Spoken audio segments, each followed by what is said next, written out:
TNPSC பொதுத்தமிழ் Kambaramayanam கம்பரின் பிற நூல்கள் சடகோபர் அந்தாதி, ஏர் 70, சிலை 70, சரஸ்வதி அந்தாதி, திருக்கை வழக்கம்.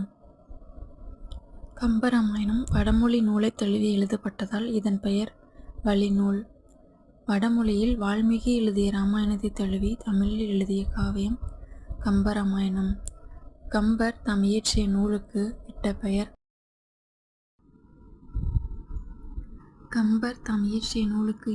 கம்ப ராமாவதாரம். கம்பராமாயணம் எத்தனை காண்டங்களை கொண்டது? 6.